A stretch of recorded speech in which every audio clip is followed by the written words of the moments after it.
Sa ngalan ng Ama at ng Anak at ng Espiritu Santo, Amen.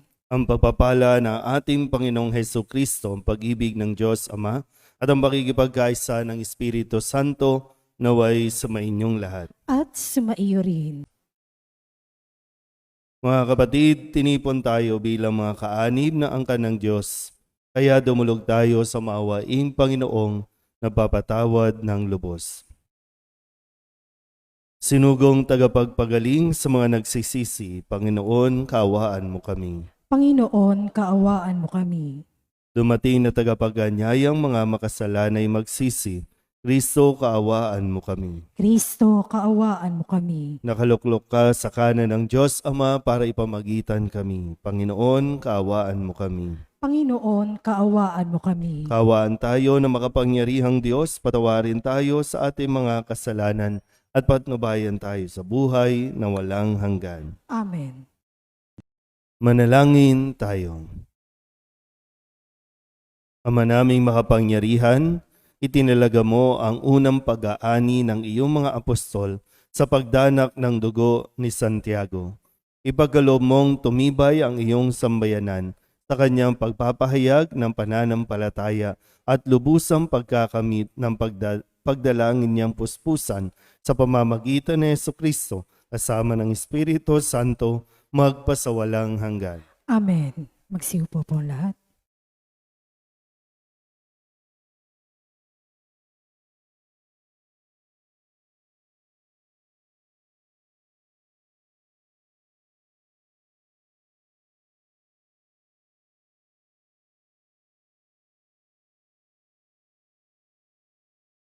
Pagbasa mula sa ikalawang sulat ni Apostol San Pablo sa mga taga-Korinto.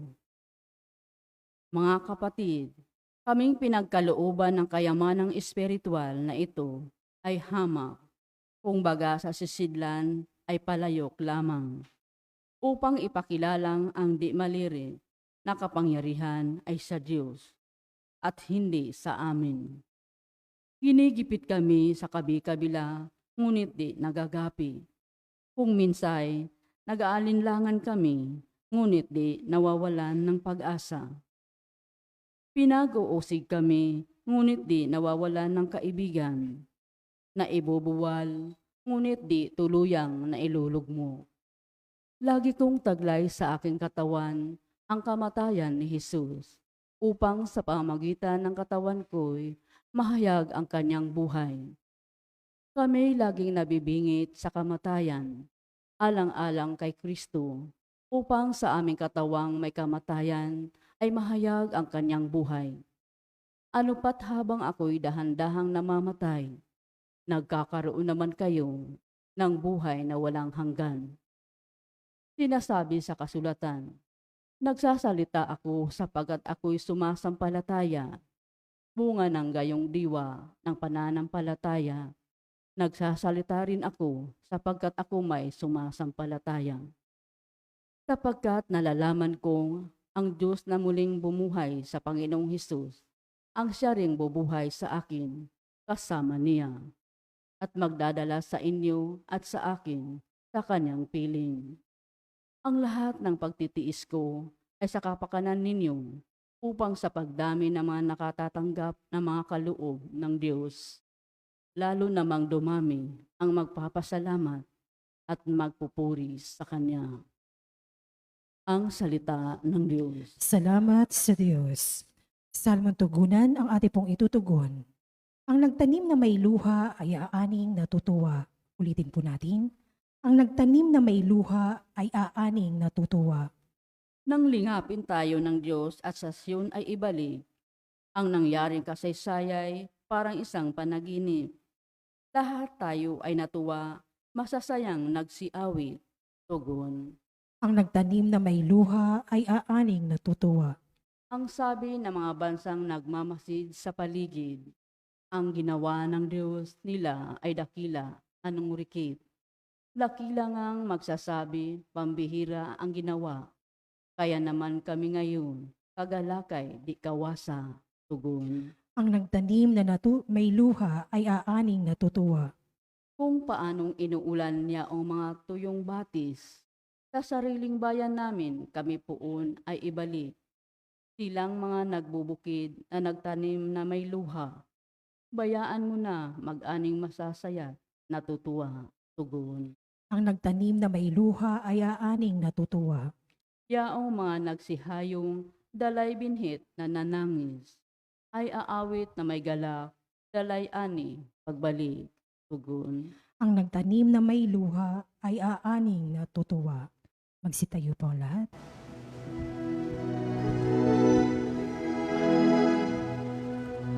Hallelujah. Hallelujah.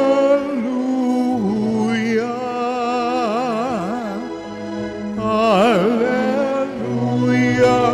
Hallelujah. Hallelujah.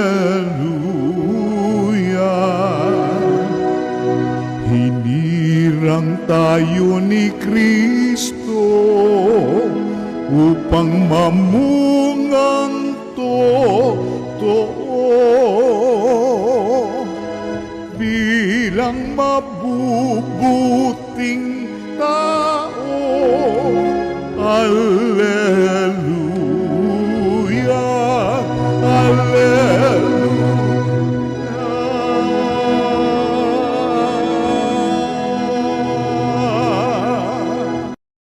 Sumainyo ang Panginoon. At sumaiyo rin. Ang mabuting balita ng Panginoon ayon kay San Mateo. Papuri sa iyo, Panginoon. Noong panahong iyon, lumapit kay Jesus ang asawa ni Zebedeo, kasama ang kanyang mga anak. May ibig siyang hilingin, kaya't lumuhod siya sa harapan ni Jesus. Ano ang ibig mo? Tanong ni Jesus. Sumagot siya, sana'y ipagkaloob ninyo sa dalawa kong anak na ito ang karapatan na makaupong katabi ninyo sa inyong kaharian, isa sa kanan at isa sa kaliwa. Hindi ninyo nalalaman ang inyong hinihingi, sabi ni Jesus sa kanila. Mababata ba ninyo ang hirap na babatahin ko? Opo, tugon nila. Sinabi ni Jesus, ang hirap na babatain ko'y babatahin nga ninyo. Ngunit wala sa akin ang pagpapasya kung sino ang mauupo sa aking kanan at sa aking kaliwa. Ang mga luklukang sinasabi ninyo'y para sa mga pinaghandaan ng aking ama. Na marinig ito ng 10 alagad, nagalit sila sa magkapatid. Kaya't pinalapit sila ni Jesus at sinabi sa kanila, alam ninyo na ang pinuno ng mga hintil ay nagahari sa kanila at ang mga dinadakila ang siyang nasusunod. Ngunit hindi ganyan ang dapat umiral sa inyo. Sa halip, ang sinuman sa inyo na ibig maging dakila ay dapat maging lingkod. At sinumang ibig maging pinuno ay dapat maging alipin ninyo. Tulad ng anak ng tao na naparito, hindi upang paglingkuran, kundi upang maglingkod at ialay ang kanyang buhay upang matubos ang maraming. Ang mabuting balita ng Panginoon. Pinupuri ka namin, Panginoong Hesukristo. Isang mapagpalang umaga po sa inyo lahat. So, fast forward, puro po, no? Nakabanding na rin nila, nakasama na rin nila yung pamilya nitong magkapatid na ito, yung pamilya ni Santiago, no? Yung asawa ni Zebedeo ay lumapit kay Jesus, lumuhod at tinihiling na ang kanyang anak o yung dalawang anak niya ay maupo sa kanan, maupo sa kaliwa pag nagahari na si Jesus. Kasi hindi pa siguro malinaw sa asawa ni Zebedeo kung ano ibig sabihin ng paghahari ni Jesus. Baka yung isip pa niya ay palasyo dito sa mundong ito, no, at humihiling ng posisyon. Diba? No, yung gusto naman ng mga magulang, magandang posisyon para sa kanilang mga anak. Ibig sabihin, magandang kinabukasan. Di naman natin masisisi itong asawa ni Zebedeo para hilingin kay Jesus. And kumbaga, sabihin natin, Hindi niya na inintindi kung ano yung mararamdaman nung iba pang mga alagad sa paglapit niya kay Jesus. Ah, sa salita natin parang naging insensitive itong asawa ni Zebedeo para hilingin na itong dalawang anak niya ang maging espesyal para sa posisyon na ibibigay ni Jesus sa kanila. Kaya pinaliwanag ni Jesus no, na hindi ganon kadali no, ang kanilang hinihiling. May kaakibat na sakripisyo, may kaakibat na hirap na daranasin. Kaya nga tinanong, sigurado ba talaga kayo sa inyong hinihiling? At tumagot din yung dalawa. Pwedeng siguro, okay din sa dalawa yung hiling nung ina nila. Kaya opo, kaya po namin. Sige, ibigay natin ng kahilingan. At si Santiago po ang pinakaunang naging martir o ipinapatay ng Haring Herodes noong panahong iyon dahil sa kanyang pananampalataya.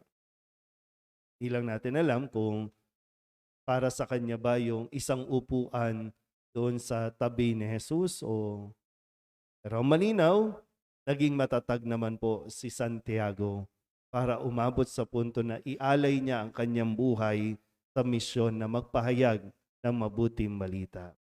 Malinaw po ba? Pero tingnan po natin, no? Kasi yung bagay na ito, no, na yung motivation, paano natin minomotivate, lalo na kayo mga nanay. Gaya na nasabi ko, ang gusto nyo talaga ay magandang posisyon para sa inyong mga anak. Pero tingnan nyo, baka yung motivation ay medyo hindi nagiging maganda. Para lang masecure mo ang kinabukasan nila, baka naiiba tayo ng pamamaraan. Kasi ang nangyayari, pagalingan. Minomotivate natin ang mga bata para mas pinakamagaling sa lahat. Nawawala tuloy yung bahagi nila na okay lang maging magaling basta't wala kang inaagrabyado, wala kang tinatapakan, wala kang niloloko. Yung part na yan nawawala. Kasi yung motivation nandun lagi sa kailangan ikaw ang magaling. And no wonder, yung generation natin ngayon, walang pakialam o walang pakialamanan kung may masaktan, kung mayroong maiwan, kung may maagrabyado. Kahit mismo minsan sa loob ng pamilya.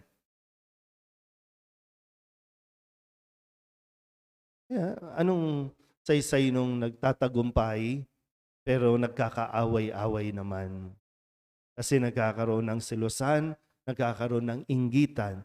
Kaya ito yung parang nagiging source of motivation nila. Hindi po masama no, na hangarin na sila ay maging magaling. Pero wag na wag kakalimutan na dapat din silang i-motivate kung paano maging mabuti. Kasi hindi lahat ng magaling ay mabuting tao. Pero lahat ng mabuting tao at nagpapakabuti ay gumagaling kahit sa anong bagay, sa anong aspeto mo siya dalhin. Maganda po ibalik siguro, no? Turuan nyo, no? Turuan nyo sila ng mga simpleng bagay. Minsan yung mga magagaling nating mga tao, sabihin natin mga anak ninyo, no? Kasi pinupush nyo mag-aral na mabuti, maging matalino. Ilan sa kanila marunong sa gawaing bahay? Basic lang. Ilan sa kanila ang willing pang maghugas ng plato? Maglinis ng bahay? Yung nauutusan nyo pa, isipin nyo lang, no? Kasi laging, mag-aral ka. O na, sobrang talino, yung simpleng bagay, hindi na magawa. Kasi bakit ko gagawin? May ganun yung naging bunga tuloy. No? Bakit ko gagawin yan? May degree ako. Bakit ko gagawin yan? May posisyon ako. So, paano makakapaglingkod sa labas kung mismong sa loob ng bahay, di marunong maglingkod? Kaya hinay-hinay lang, mga nanay, no? Sa mga nagdarasal para sa kanilang mga anak ng isang magandang buhay. Turuan nyo sila papaano harapin ang kanilang buhay kapag may mga problema. Turuan nyo paano paano mag-solve ng simpleng conflict. Ang dami, di ba, no? I'm sure kayo po, mga nandito, talagang marami kayong pinagdaanan ng mga hirap. Pero na-survive nyo yun. Ngayon, konting problema, nauuwi sa anxiety, sa depression, hindi alam paano harapin. Baka nakalimutan natin kasing turuan. Minsan takot na takot kayo na masugatan yung anak ninyo, madapa ang anak ninyo, kaya hindi nyo na pinaglalaro. Puro computer games sa generation ngayon, sa loob ka lang ng bahay. Yung mga bata dito, no, kahit na sabihin natin maingay sila, pero dyan sila natututo paano ayusin ang conflict sa kanila mismo na mga bata pag naglalaro. Doon nila natutuklasan. Siyempre, kailangan ng gabay ng magulang, ng mga nakakatanda, at doon mas sumitibay yung kanilang pakikipag-ugnayan sa tao.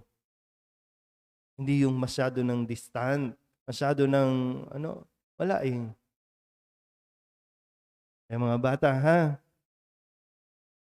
Mag-aral na mabuti. No? Importante yon.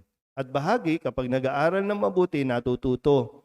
Pag natututunan, isa sa mga natututunan, paano tumulong, paano makiisa, paano sumunod sa mga magulang, sa mga iniuutos nila sa mga gawaing bahay. Linaw ba? Kaya hinay-hinay, ha? I-motivate ng tama kung paano umunlad, paano maging successful nang walang tinatapakang tao. Amen?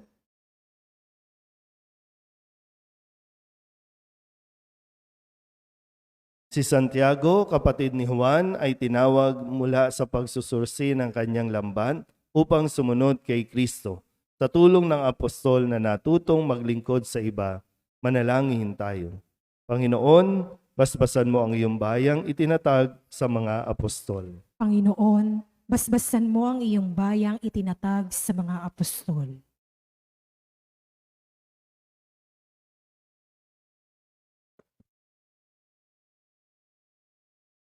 Ang mga lingkod ng simbahan, naway gampanan ang kanilang tungkulin sa diwa ng paglilingkod at paglalaan ng sarili.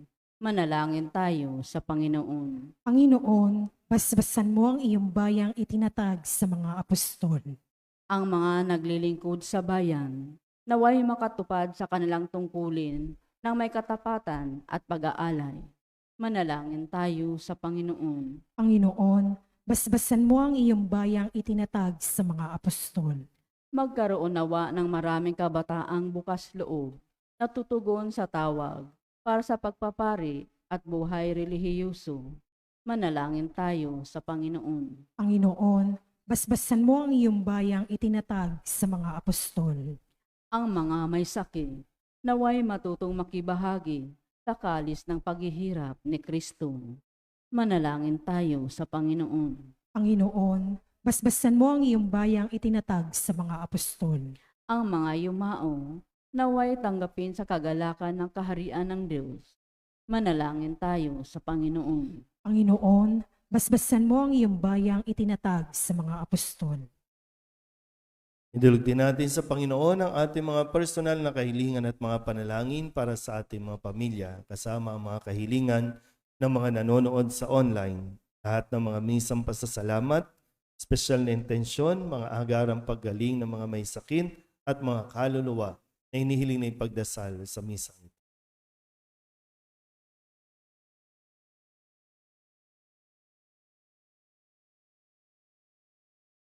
Ang lahat ng ito inihiling namin sa ngalan ni Kristong aming Panginoon. Amen. Magsilpo po lahat.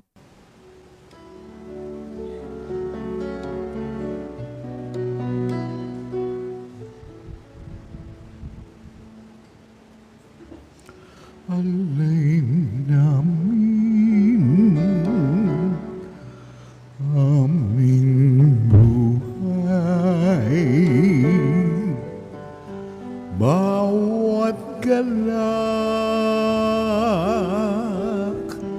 at lumbay. Bawat pangarap naming taglay sa palad mo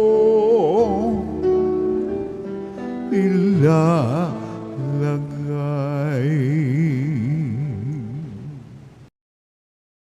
Manalangin kayo mga kapatid upang paghain natin ay kalugdan ng Diyos amang makapangyarihan. Tanggapin nawa ng Panginoon itong paghahain sa iyong mga kamay, sa kapurihan niya at karangalan, sa ating kapakinabangan at sa buong sambayanan niyang banal.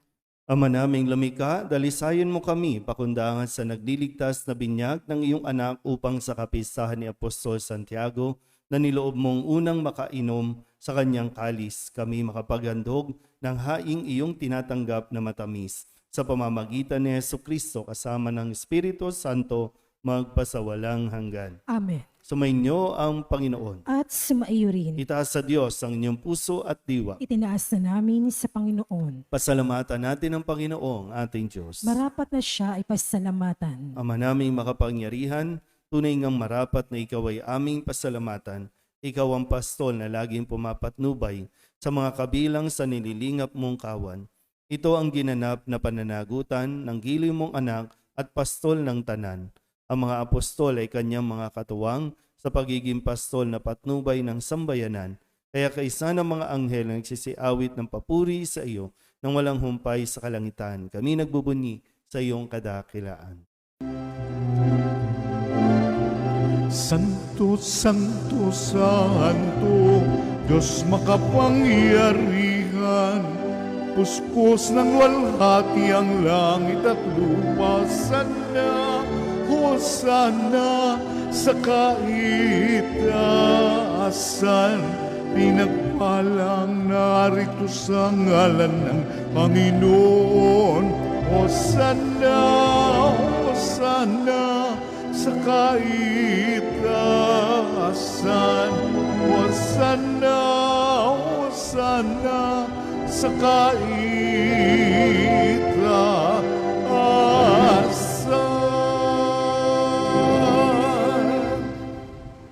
Ama naming banal, ikaw ang bukal ng tanang kabanalan. Kaya't sa pamamagitan ng iyong Espiritu, gawin mong banal ang kaloob na ito upang para sa aming maging katawan at dugo ng aming Panginoong Hesukristo. Bago niya pinagtis ang kusang loob na maging handog, hinawakan niya ang tinapay, inasalamatan kaniya, pinaghati-hati ni iyon, iniabot sa kanyang mga alagad at sinabi, tanggapin ninyong lahat ito at kanin, ito ang aking katawan na ihahandog para sa inyo.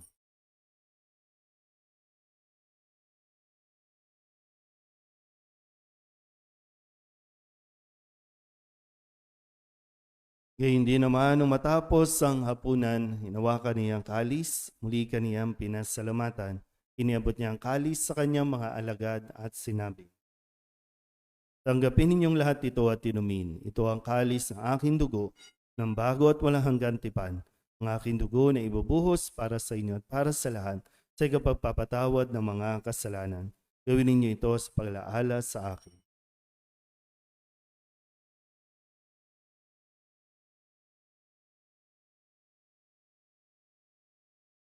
Ipagbunyi natin ang misteryo ng pananampalataya. Si Kristo'y namatay, si Kristo'y nabuhay, si Kristo'y babalik sa wakas ng panahon.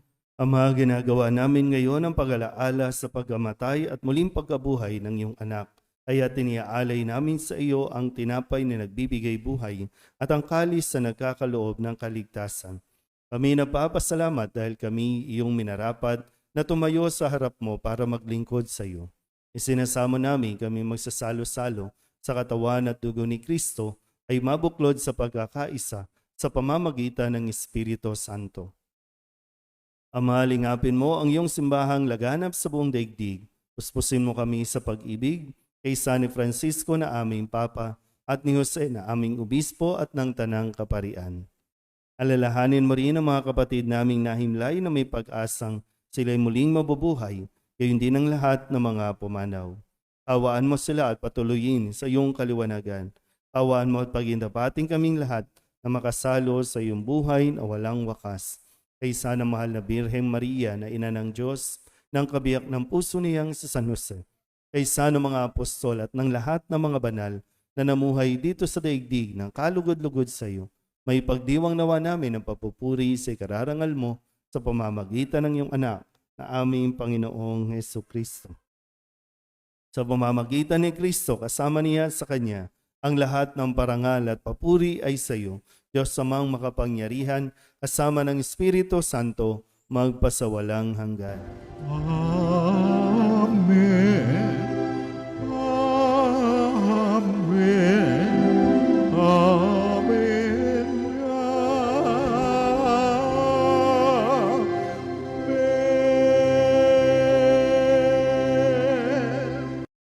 Sa tagubilin ng mga nakagagaling na utos at turo ni Jesus sa Panginoon natin at Diyos, ipahayag natin ang lakas loob.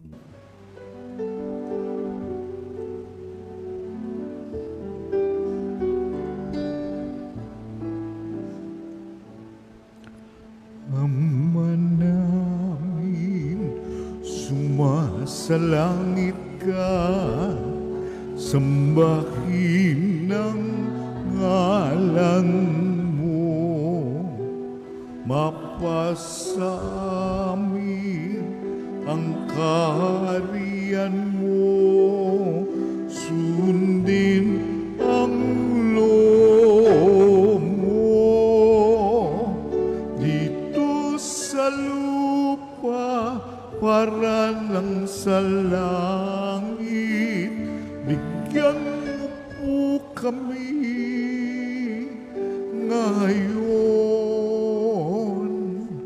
ng aming kakanin sa araw-araw at patawarin mo kami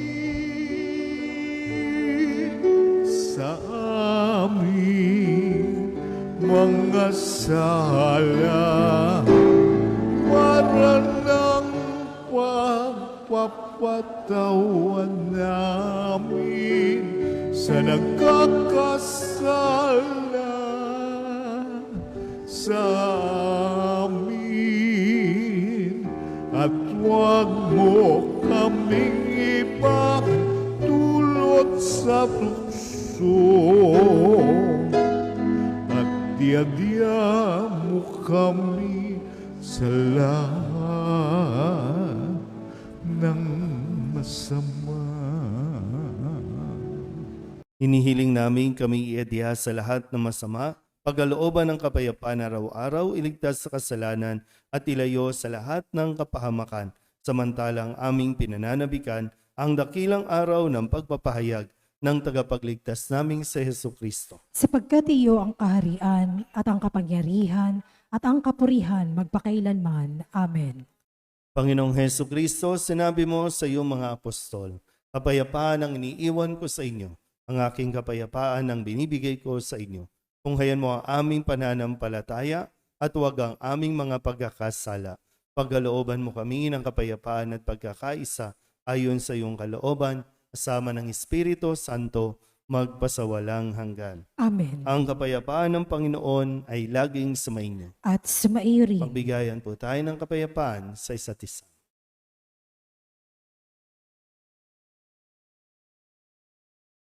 Kordero ng Diyos na nag-aalis sa mga kasalanan ng sanlibutan, maawa ka sa amin. Kordero ng Diyos na nag-aalis sa mga kasalanan ng sanlibutan, maawa ka sa amin. Kordero ng Diyos na nag-aalis sa mga kasalanan ng sanlibutan, ipagkaloob mo sa amin ang kapayapaan. Magsiluhod po ang lahat.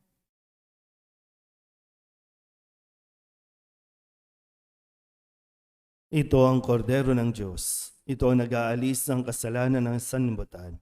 Mapalad ang mga inaanyayahan sa kanyang piging. Panginoon, hindi ako karapat-dapat na magpatuloy sa iyo, ngunit sa isang salita mo lamang ay gagaling na ako. Katawan ni Kristo, Amen.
Manalangin tayo. Ama naming mapagmahal, kami tulungan mo pakundangan sa pagdalangin ni Apostol Santiago. Ngayong sa kapistahan niya ay masaya kaming nakinabang sa pamamagitan ni Jesucristo kasama ng Espiritu Santo magpasawalang hanggan. Amen. Sumainyo ang Panginoon At sumaiyo rin. at pagpalain kayo ng makapangyarihang Diyos, Ama at Anak, Espiritu Santo. Amen. Tapos ng banal na misa, humayo tayo sa kapayapaan ni Kristo. Salamat sa Diyos. Magandang umaga po.